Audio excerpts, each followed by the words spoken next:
Hello everyone, Welsh Witch here. Check me out, making the video 2 weeks in a row. It's probably going to get posted a bit late, but still, it counts. It is Thursday. Yeah, so last week I told you all about Skadi and Njord. And this week, in continuing my Norse gods videos, I mentioned last week that I would perhaps do Loki today, so I'm gonna kind of do Loki / Baldur, because I mentioned Baldur as well. And to know Loki's fate, you do actually need to know the story of Baldur. So, yeah, I'm gonna take a sip of my tea first, because I'm British, and that's what we do.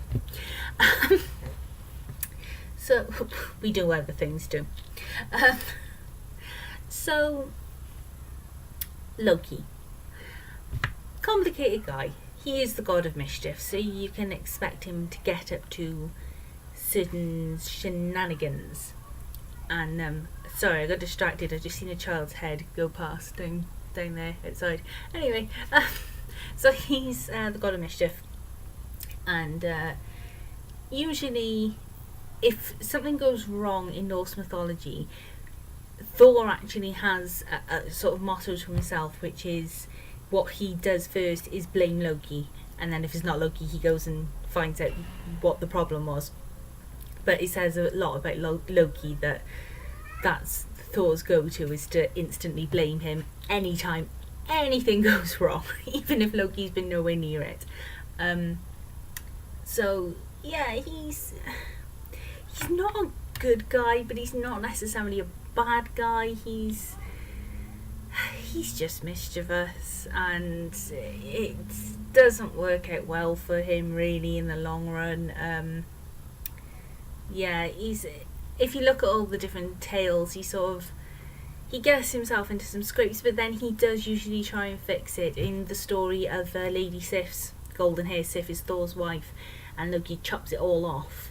He does manage to get the golden hair, and then from that Thor gets his hammer, Mjolnir, Odin gets the spear, Gungnir, and his arm ring, Draupnir. So there's... Oh, and I think I can't remember which one it is. It's either Njord, Tyr, or Freya that gets given the boat that can be folded up and popped in your pocket, which is really handy. So yeah, he gets himself into these scrapes, but then he usually gets himself out. But this one I'm going to tell you about is not when he gets himself out of. This is what leads to, or what is known as, Loki's punishment. And in order to tell you about that, I need to tell you about Baldur's death. So, Baldur is... that's not like a boulder like Indiana Jones running away from a giant stone. It's Baldur as in Baldur. I forgot then. So it's kind of debatable what he's god of, because he's just sort of handsome. He's like the poster boy for the gods. He's, if you imagine the luscious golden hair and very handsome and dashing, he's just the poster boy. He's supposed to be Odin's golden son. He also has a brother called Hodor. Yeah, you heard me, Hodor. And Hodor is blind, which sucks because his brother is so loved and everyone's like, oh my god, it's Baldur! And Hodor's blind. I mean, which is probably kind of good, because that means he can't see how good looking his brother is. So that's cool. But anyway, everyone absolutely loves Baldur. And one day, Odin goes to see one of the Volur. I believe he goes to Hel. I believe she's in the underworld. And Volur is one of the seers. And, a singular is called Volva. Yeah, spelt Volva. Yeah. Not great. So anyway, he goes to see her, and she basically tells him about Ragnarok and lists all the events that lead up to Ragnarok, and it's sort of like this thing happens, and then this thing will happen, and then this thing will happen, and this thing will happen. And when all these things happen, that is, basically saying, yeah, you're well on your way to Ragnarok now. And the first of these events is the death of Baldur, the death of Odin's son. And as you can imagine, Odin is mortified by it, and he's like, I can't go, I can't lose my son, he's so beautiful, everybody loves him.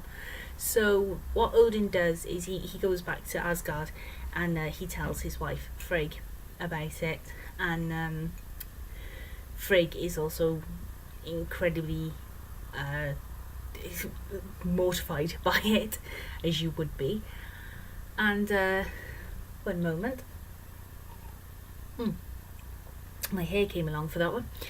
So she decides to go into not just into Midgard, but the whole 9 realms. She goes to Jotunheim, Niflheim, she goes to Svartalheim, she goes everywhere, and she makes everything the cosmos, so everything in all of Yggdrasil, promise not to hurt Baldur. So everything, all the plants, all the metals, or everything has to promise not to ever hurt Baldur. And it does, all these plants and trees and things, everything does. However, Frigg bypasses one plant, just one plant, because it's asleep and she doesn't really want to bother it, and she thinks it'll be fine, so she just bypasses this plant, and that particular plant is mistletoe. So she goes back to Asgard, and now everything has promised it's not going to hurt Baldur. So the gods kind of come up with a game of throwing things at him, just to see, like picking up swords and hitting him with it, and he doesn't die, he's fine, and he's sort of stood there, this gleaming golden boy, going, yeah, you can stab me with anything, I will not get killed. And they do. I think anyone would, really, if you find out one of your friends was completely immortal and couldn't ever be hurt by anything, you would just to see. And so that's what they're all doing, and they're all like having fun doing it as well. And he stood there in the courtyard, and they're all just hitting him, and he's like, yeah, come on, throw things at me, and they're all having fun with it, except Hodor, because Hodor's blind and he can't see to throw things at him, and he feels really sad and he's lonely. And Loki spots Hodor, and he looks at Baldur and he's saying, I don't like this guy. I mean, I've got 3 monstrous children that I spawned from a giantess named Agraboda. I've got my wife Sigyn. I've got other sons with Sigyn. I'm happily married, but still I don't like the attention pretty boy's getting. So I'm gonna go play devil's advocate. And he goes over and he talks to Baldur. Not Baldur, sorry, Hodor. How can I forget Hodor? So he goes to Hodor, and he says, Hodor, what's wrong? And Hodor says, Hodor, I had to, I'm so sorry. That's not what Hodor says. What Hodor actually says is, everyone's having fun throwing stuff at my brother, and I just want to be involved. I want to throw stuff at my brother too. And Loki says, you know what? I feel sorry for you, so here. And he gives him a weapon. It's a sharp weapon. Well, it's a stick that he's sharpened, and he's like, throw it at your brother. And Hodor's like, I can't see. So Loki says, well, I'll be your eyes. I'll guide you, don't worry. So he sort of lines him up, and everyone's throwing stuff at Baldur, and he's like, it's bouncing off him, and he's gleaming and shining, and he's got a twinkle on his teeth. And that sounded weird. I meant, like with the cartoon dink, that kind of thing. And Loki's like, okay, Hodor, aim that way, and he helps him throw it, and it hits him. Not only does it hit him, it penetrates him, and he dies. He drops down dead, and all the gods are like, wait, what happened? How did he? Frigg comes along and sees the stick and realises that it's mistletoe, and the gods cannot believe it. They're enraged. Frigg is so upset. Odin, in his fury, instantly kills Hodor. kills his own son. Doesn't even ask him, why'd you kill your brother? No one even thinks to say, didn't Loki do this? I should mention, Thor is apparently away during this, because I imagine if he was there, he'd have been hitting Baldur with Mjolnir repeatedly. But he's off on an adventure somewhere, so he's not there to keep Loki in check. And that's what happens when Thor goes off without Loki. People get killed. So Baldur's dead.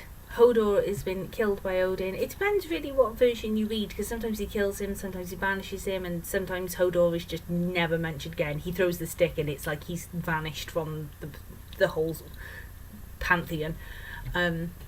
So Baldur's dead, and Odin's like, my son, and Frigg's like, my son, why didn't I speak to the mistletoe?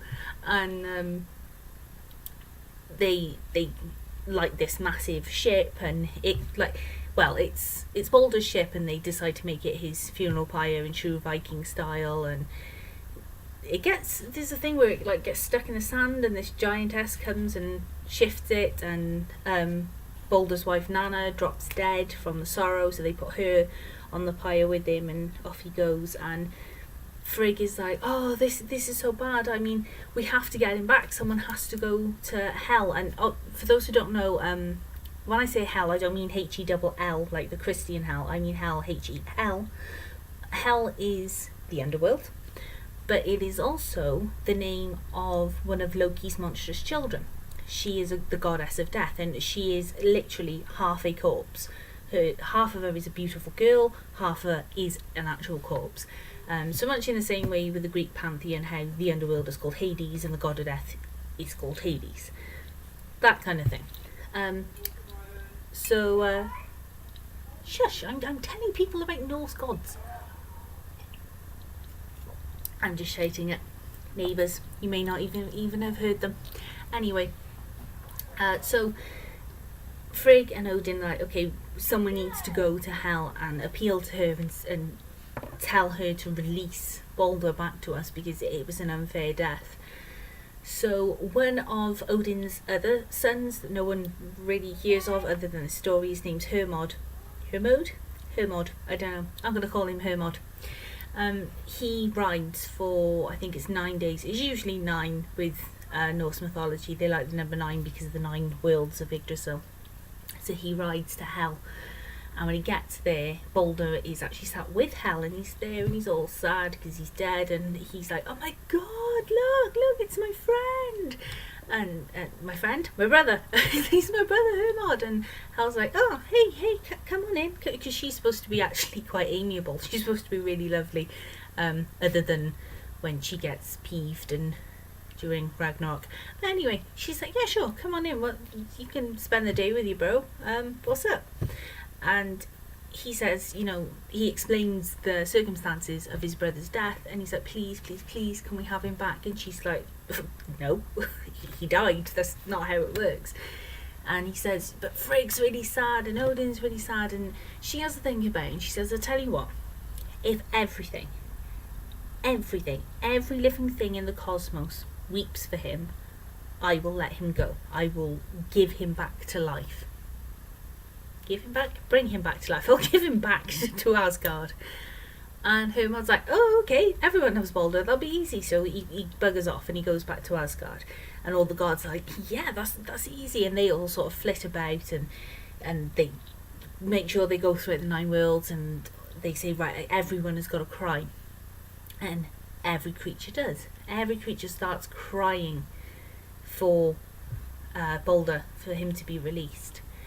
So then, once all the crying's done and everyone's wiped their eyes, Hermod's like, okay, everyone's cried. I can go back now. I can go and speak to Hel. And he does. And she says, no, actually, because not everyone cried.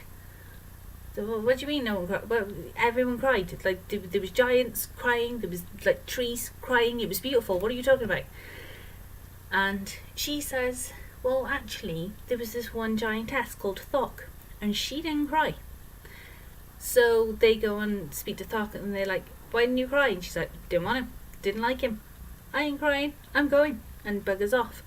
And it's it's generally assumed that Thok was Loki in disguise, because he's the jealous sort, and it's what Loki does. So Baldur has to stay in hell, and all the gods are kind of freaking out now, because they're like, this is the first event of Ragnarok. Oh my god, I mean, how long is it going to be before Ragnarok happens?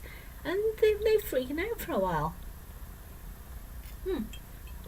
So during said freaking out, Loki runs away, because all the gods are hella pissed at him, and Thor's back, and Thor is definitely pissed off with him. So he runs away, and he goes and lives on a mountain, and he builds himself a house with 4 doors on each wall, so he can see, which I thought would be really weird. Surely you'd want like 2 doors, a front door and a back door maybe, and then 4 windows. But Loki being Loki, he has 4 doors, so he can see every which way in case someone comes in. And he's near a waterfall, and what he does is in the day he's making this net and mending it so he can go out and fish, and then in the night he turns himself into a salmon and hides under a waterfall so no one can find him. However, the gods get wind of this strange net making salmon man, and they turn up, and he's nowhere to be seen. But he sees them coming, and he throws his net into the fire because he thinks, I don't want to be caught. So he throws the net away, and he swims off in salmon fashion. And then I can't remember which god it is. It's Kvasir, who is Vasir, who is the god of knowledge. He's like super clever. He sees the net in the fire, and he surmises that he must be hiding as the thing he has been hunting. So they get what's left in the net, and they make another one, and they go out into the stream, and they put it down, and it takes them a while to try and catch it, but he's really fast at swimming, and he slips through the net, and then eventually Thor just jumps into the stream and grabs it, just full on snatches this fish out of the air. And apparently the reason that salmons have thin tails is because of Thor snatching Loki and squishing so hard. And he squishes so hard that Loki turns back into himself. And the gods are furious with him, and he tries to talk his way out of it, but he does no good. Now, here's where the story gets not complicated, but it just depends on what version you know, because he supposedly has 2 other sons with his wife Sigyn. Now, in some versions of the story, one is turned into a wolf and he slays his own brother, he hacks him apart. In another version of the story, one is turned into a snake, one is turned into a wolf, and they kill each other because wolves don't like snakes and snakes don't like wolves, so they rip each other apart, and Loki is mortified, and they make a chain. I can't remember if they get the dwarves to make it, but it's like a super strong chain, and they take him to this cave, and they put him on these 3 rocks, and they chain him down, and he can't get up. And then Skadi comes along, and she picks up the remains of the snake, who is actually Loki's son, not to be confused with Jormungandr, the world snake. No, this is boy snake, but snake boy. No, he's been killed, and his Skadi pins his remains above Loki's head, and venom from the snake slowly drips on his head, kind of like a really weird version of the Chinese water torture, and it just constantly drips on his head. But Sigyn, his wife, is so devoted to him that she stays with him. The gods are like, you don't have to stay with him. I mean, you're married to a douche. You're welcome to come back to Asgard. And she says, no, I love him. I'm loyal to him. And she stays. And she holds a bowl. And her job for all eternity, for the whole of Loki's punishment, is to stand with this bowl so that the venom drips into it. However, bowls need to be emptied, so every now and then she has to go and empty the bowl, and while she's doing that, the venom of course drips on Loki's head. Now, it's said that when that venom hits his head, he screams so hard and so long that it causes earthquakes. So apparently anytime an earthquake happens, it's because Sigyn is emptying the bowl and Loki is screaming in abject agony. So that's pretty much it. That's Loki's punishment. That's what he gets for being a mischievous little so-and-so and getting Baldur killed. Obviously he is in a lot of the stories, a lot of the stories, especially with Thor. It's usually him and Thor go off on adventures. Like I said, Loki usually gets people into messes and then gets them back out, and gets himself into a mess and gets himself back out, but not that time. That's the one that stuck, and they chained him down and dripped his dead son's venom goop onto his head. And when Ragnarok happens, Loki will be set free and he will go and fight. Can't remember who he fights. That can be a video for another day. I don't think it'll be a video for next week though. No, I think next week I'm going to talk about Thor. Yes, God of Thunder, the protector of the people. He loves Midgard the most. We love Thor. All hail Thor. So, yeah, I hope you enjoyed that. Like I said, it was more about Loki's punishment and talking about Baldur as well. So, I really hope you enjoyed that. And, yeah. I don't know where I was going with that sentence. I hope you like my videos. I always say thank you so much for liking and subscribing, and please continue to like and subscribe. I'll put the link to my Facebook page in the drop down box below, and you can follow that and like that too if you so wish. You don't have to if you don't want to, but I would be very grateful if you did. And yeah, so I hope you really enjoyed that. Like I said, I'll try and do Thor next week on Thursday. Yeah. And yeah, so I hope you enjoyed. I don't know how long this series is going to go on for. We'll see. Eventually I will talk about the Norns, because I love the Norns. Absolutely love the Norns. They're my favourite, I think, apart from Skadi. But that's a video for another day. Thank you very much for watching. Please like and subscribe.